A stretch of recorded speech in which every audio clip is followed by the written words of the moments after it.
he went through every peak and valley in one game, Yep. similar to what we saw him go through in all 3 seasons, all 3 facets of one season last year. Right. That's actually an interesting comparison to the season. The comparison I saw someone make, and it was really sort of funny in a way, was basically that Dylan Raiola just had his 2012 Taylor Martinez Michigan State game, like complete with the pick six that never should have happened, the game winning touchdown drive, the fact that you kind of I can't speak for everybody else, but I felt like when Nebraska took over with 4 minutes left that they were going to go score. Like I had this feeling that they were going to be able to go and do it. And it's not like Dylan played great even at the end there, but he did a nice job keeping it alive, getting the ball to Lindenmeyer. He slipped on the invisible banana peel and got that ball to Isaiah Hunter. I still can't believe the throw and catch between him and Haarberg. I watched that more times than I watched the Dodgers Brewers double play there, because I genuinely cannot believe that Haarberg made that catch as easily as he did. Same with Lindenmeyer early in the game. Those are not easy catches draped along the sidelines there with a rifle coming at you for a football. But I thought that he was going to be able to get that done, because I think he is that good. Saturday was weird. The pick six was just a total miscommunication between him and the receiver, right? Like that's either the wrong route or the wrong read on something. I just don't believe that Dylan intended to throw that ball where he did. Like there's something else had to happen there. The second interception is the one that I don't understand. Like that's the one that I'm still, he said he was trying to throw it away. Like, how did he not have enough on that to get that? Like, he just leave his hand odd.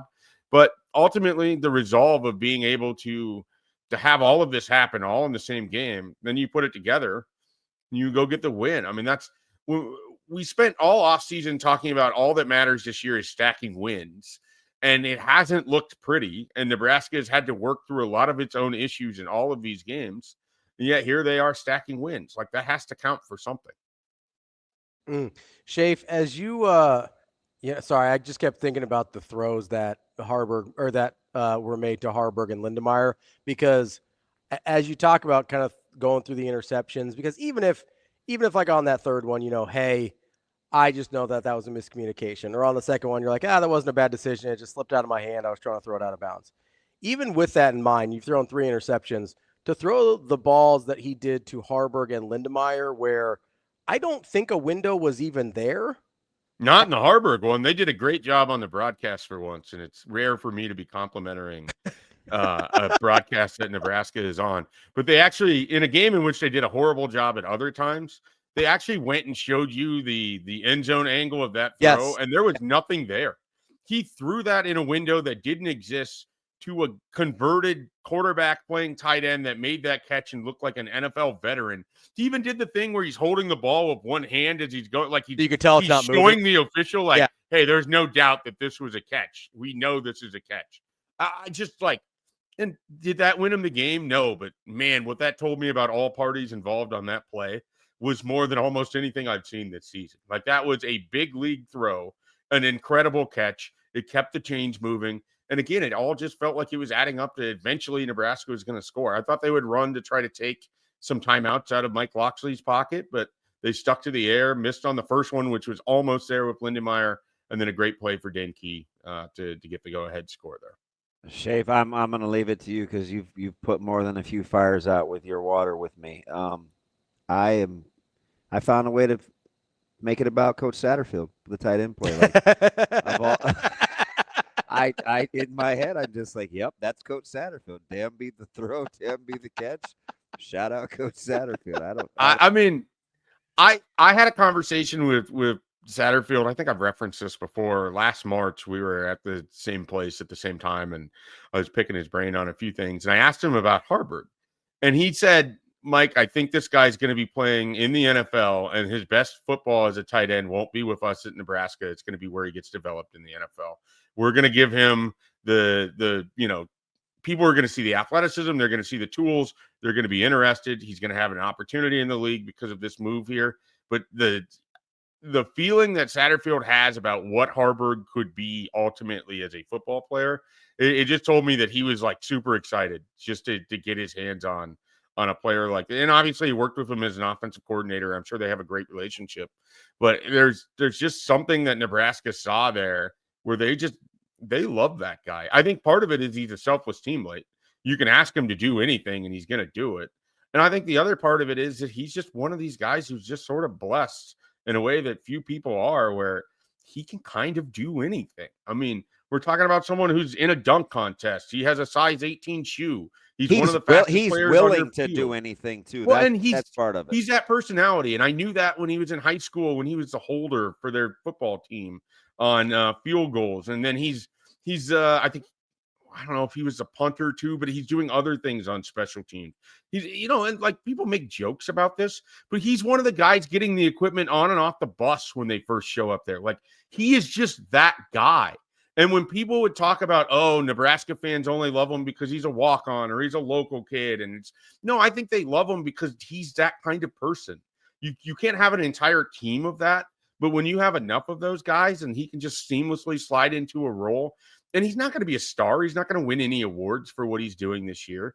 But, man, I'm betting on that guy in every phase of life. Like, that's how I feel about Heinrich Haarberg. Yeah, he is a consummate competitor, and you could say the same thing. Those character traits, a lot of them go to Lindemeyer too, right? Mm-hmm. It's just it's Nebraska's tight end room. They lost a guy to the NFL, and they got better at tight end. Yeah, they lost a guy to the NFL, and they are better. Top guys. So they lost a guy to the NFL. They lost a guy to Texas A&M, undefeated number 5 in the country, had a game-winning catch against Notre Dame, and they lost a guy to injury for the entire season. And they still have these two guys that we're fawning over. See, Schaefer, you did make it about. You did indulge me. You made it about Satterfield. Thank you. I wonder if that's. I'm not. Coach. I like Marcus Satterfield. I tried to explain this to people. I love him. He's an incredibly likable guy. Do I want him calling plays? Probably not. But I don't think there's any problem with him being on your football staff. You're getting a good coach. It was great, man. He was looking for.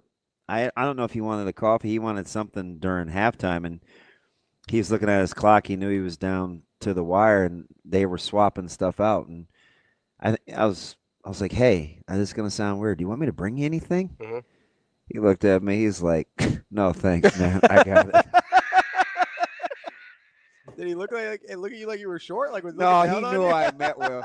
He gave me a running away air dap, like, appreciate you, but I think he just was. I don't know. Maybe he just wasn't expecting anybody to be nice to him. It's like he looked at me. Generally, they're not expecting delivery service while they're in the coach's box. Yeah, that's my guess. You didn't have to say that, Schaefer. I'm walking back to the booth, and I was like, how stupid did that sound? What am I going to do? Just walk in the coach's booth with a coffee and be like, here you go?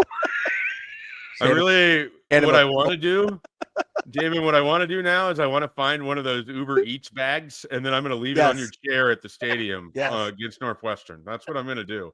So that way, if you need to make a delivery for anybody in the coach's box, you can keep the food warm or the coffee warm or what have you. I walked back into the press box. I'm like, what are you laughing? I was like, long story, never mind. Like, not. I'm like, that would have been pretty stupid. Got a venti latte for Marcus. Okay. It would have had to have been stadium coffee. Jeez. I don't know. Mike J, what do you make of kind of this evolution defensively, or do you think there is one, of kind of them parts is parts, the whole piece is parts thing, where they're still doing their thing schematically and shuffling in, like they're still seeing what works while they're getting results? Like, have you kind of do you think that's the case? Well, yeah. I mean, I think that's part of the whole work in progress thing. I don't think they've arrived defensively. I don't think they've settled on what they are defensively. I think there's still some areas that are deficient or concerning to me. We saw that against Maryland. I thought Maryland was seeking out the side of the field that Rex Guthrie was on, and they were going to make him run fit. They were going to make him run fit as much as possible. And when he didn't run fit well, they had big plays. And that's not necessarily, he wasn't the only one, but it felt like they had a very distinct plan of when and where they were going to run the football and what direction, how they were going to make Nebraska defend it. And they basically said, like, we're going to run a very simple play over and over, and you run fit it.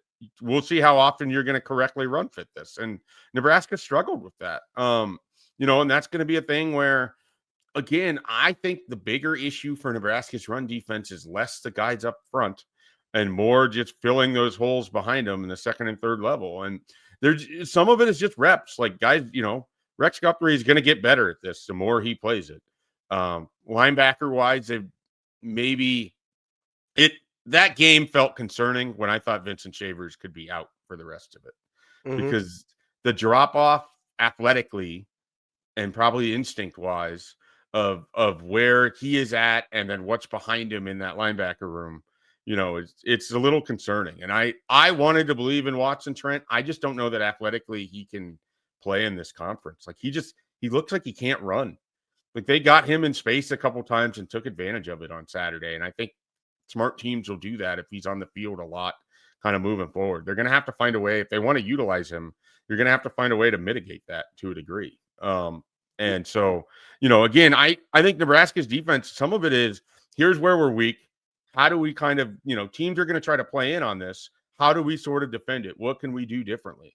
I do think the other thing you have to say about this defense is when their back is against the wall, they have shown up every time. Like, they step up. Like, this is not a, we get into the buzzwords all the time, but this team fights. Like, they have a ton of mental resolve. I think you can take a lot of pride if you're a Nebraska football fan that you've got a team that isn't going to quit, and they don't care what the odds say or what the feeling is, because they don't believe they're the same old Nebraska. I mean, that's probably my biggest takeaway from this game is they don't care about these past narratives. This is new Nebraska. How often, you guys, be honest, how many times the last 7-8 years did we say, would you rather have a scenario in which the offense had the ball last or the defense had the ball last with the opportunity to get a stop? And it's just like, well, I don't know. We haven't done. And then you get into like these negative, they both got it done. The offense did what they had. Well, they've just smashed these narratives this year. You had the Cincinnati game. You had, I like, to your point, was sort of one of these people who's like, man, a minute's a lot of time for Malik Washington if Maryland can hit on a couple throws, and I don't know what their kicker's range is. And then I'm trying to see if I can find some tweets from warm-ups of where their kicker's making their field goals from.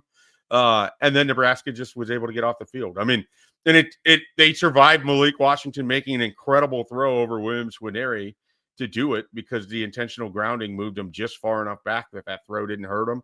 You had a one-play scenario on fourth down, and they won. Nebraska's defense won. So, I think that the internal belief over there is so strong that eventually it's going to seep out externally, and people are just going to believe that this Nebraska team can get it done in the crunch time, because right now they're showing you that they can't.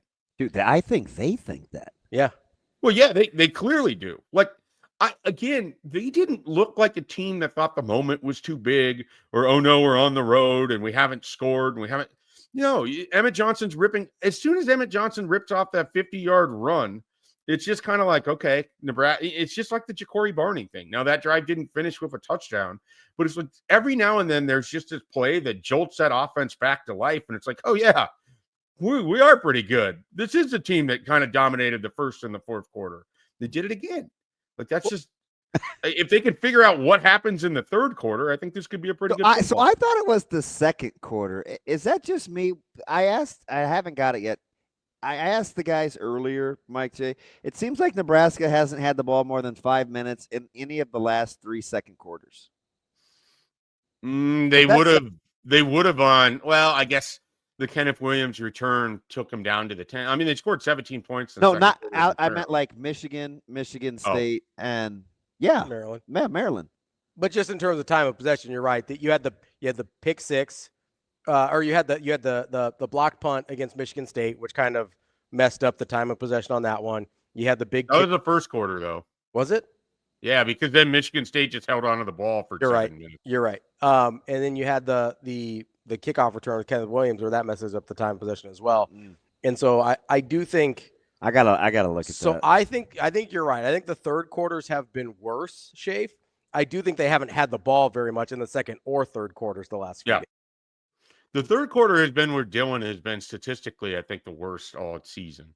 Third. I mean, I don't. Yeah. Third quarter. I mean, it was his toughest quarter, I think, against Cincinnati. He had the interception against Michigan State. He had the interception pick six against Maryland here. I think the third quarter and I don't know that there's any explainable reason for this. It could just be, like some guys just hit better with a runner on third than others in a small sample size kind of thing. Like, sometimes stats are just stats and we don't have to make that much of it. But Nebraska has to play better in the middle of games to make the fact that they dominate the start and the finish of almost every game that they played so far stand up, and you can have more wins that way. That is fascinating. Yeah, they didn't dominate the start against Michigan, but that's it. Out of the ones I'm thinking. Well, even then, you think about that first drive. If they could finish I'm drive. with you. I think they actually. I'm with you, Shake. Okay. I think you're right. Fair. And then they got the immediate stop, and then you don't get the field goal, and then things kind of go bad against you at that point. But I thought they played their best football again, fourth quarter in all three Big Ten games, and arguably Cincinnati is maybe the one where the first quarter was the worst for Nebraska. So they didn't play that well there.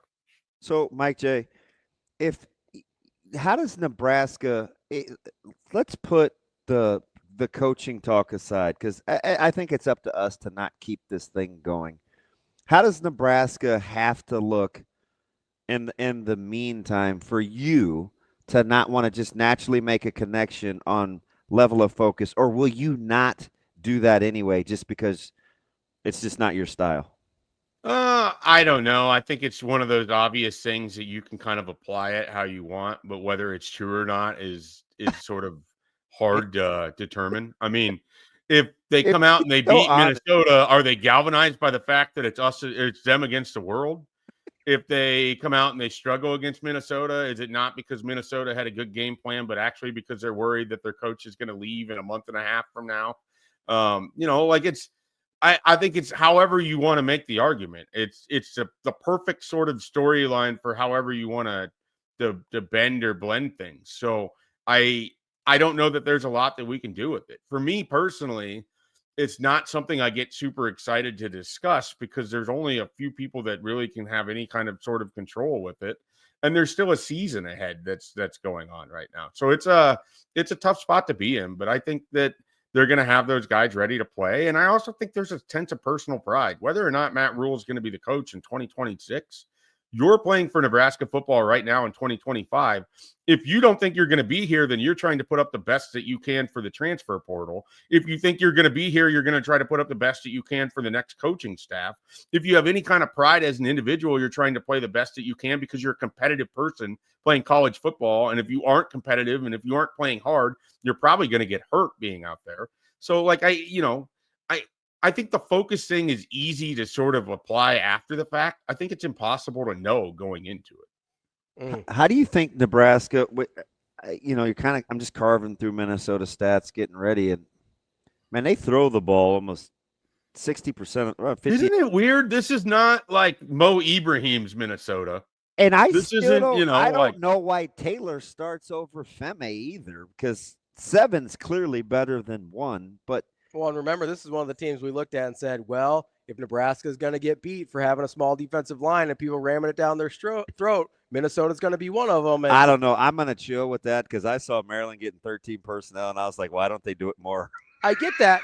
No, I get that. I'm just saying wasn't that crazy? The narrative from what we thought Minnesota was to what they are has dramatically flipped. Yeah. I walked out of that game, and I still don't know what I think of Maryland's offensive line, but there's a part of me that's like, is that offensive line for Maryland better than the one the Baltimore Ravens are going to run out there on Sunday? And then it's like, or is it just Nebraska's the offensive line might have been? Yeah, those guys were good.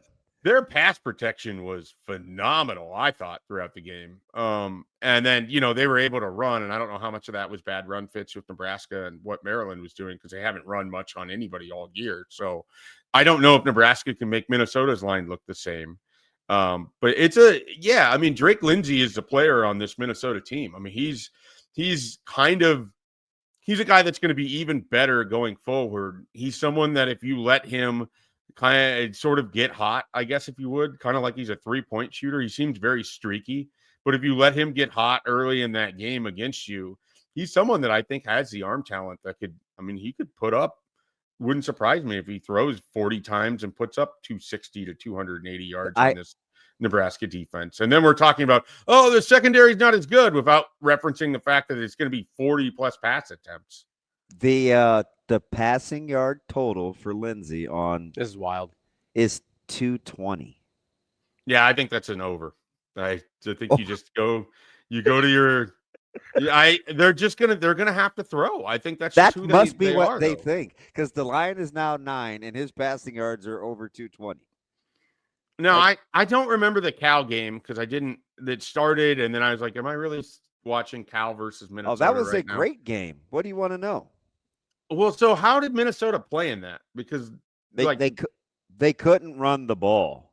Well, and then was Cal able to just kind of sit on the pass and keep Lindsey from connecting on anything? Yeah, because they only scored. It was 7. They scored 13 points, right? But I think it was only like 10-7 at the half. Right.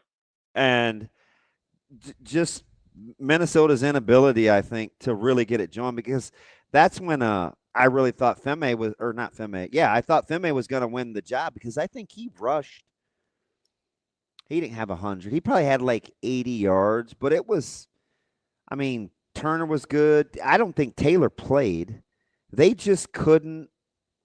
Offensively was clunky. Like, yeah. What did Lindsey throw for? 200? He went for 205 Okay. on 19 of 32. One touchdown, one pick. Femme went 16 for 85. I don't know why he's not their starter, to be honest. Yeah, 16 for 85. So 5.3 a tote on that one. But yeah, I'll be very curious, what the total amount of throws Drake Lindsey makes in that game on Friday, because it's going to be higher than anything Tanner Morgan had to do, or any of these other quarterbacks that they've had. Ethan Kaliakmanis, they did not have him throw as much as they're going to have Drake Lindsey throw. Although apparently Kaliakmanis is just dealing now out in Rutgers. Yeah, they can't play defense. Well, they can score, but they can't stop anyone. Yeah. It's like Bizarro World in Piscataway. It's not Kaliakmanis' fault.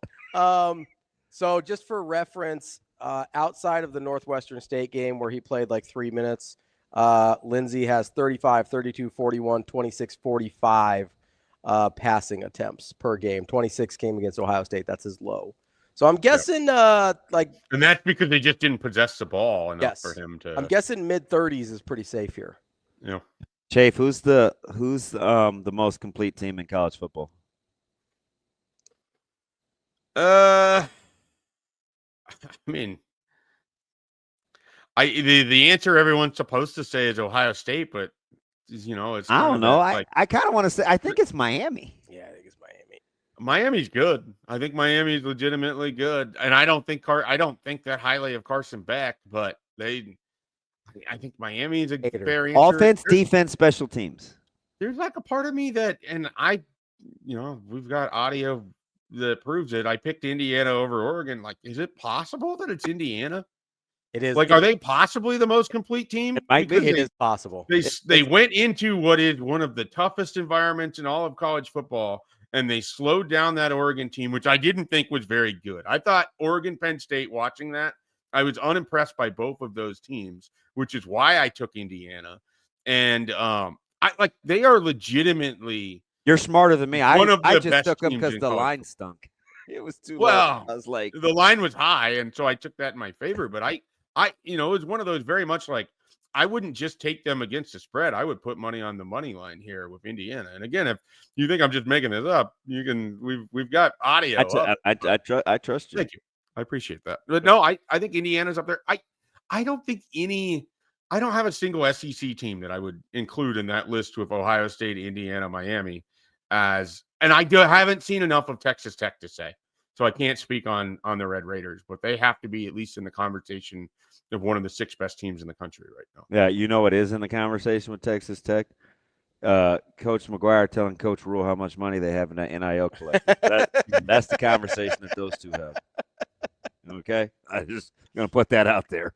Look, that's college football right now. I mean, it's funny we do it for Texas Tech. We do it for Texas Tech, but we don't have that same conversation about Oregon and Ohio State and Miami. I mean, just because they're not good. Yeah, like it's just I agree. It's because we they're expect playing the same game. They're just doing it with oil money. Yeah, so somebody needs to find some oil here in between here and Lincoln here in a minute. That'd be great. I think people have been trying for about 200 years, Ravi. Keep digging. Keep on digging. I think it's south of here. The only thing we're finding is fossils, and that doesn't convert into the same kind of fuel. I don't know. Mammoths don't bring the same NIL money. What about the aquifer? Can we sell some of that water? No, it's dry. They're trying to steal water from Colorado. Our state doesn't have enough water. Have you seen There Will Be Blood? I have. No, One of the few movies I've went to twice in movie theaters. We just Wow, need I've to, never seen The it. second time was for a date, and let me tell you, not a good date movie. Not my choice. That was a terrible. double date that I got sent on, and it went exactly how I thought it was going to. And I had to sit through that movie. That's 3, and I like the movie, but it's 3 hours long. And it is worst date ever. It is heavy. I just wanted to say if we don't have any here, we could just start drinking some other people's milkshakes. I was gonna say, yeah. You know what I'm saying? The milkshake line. Absolutely. Also, one of the unintentionally funniest movies of all time. Incredible. Like, It's not trying to be funny. no, it is not. But Daniel Day-Lewis has some bangers. Oh yeah. Like just some absolute hilarious lines.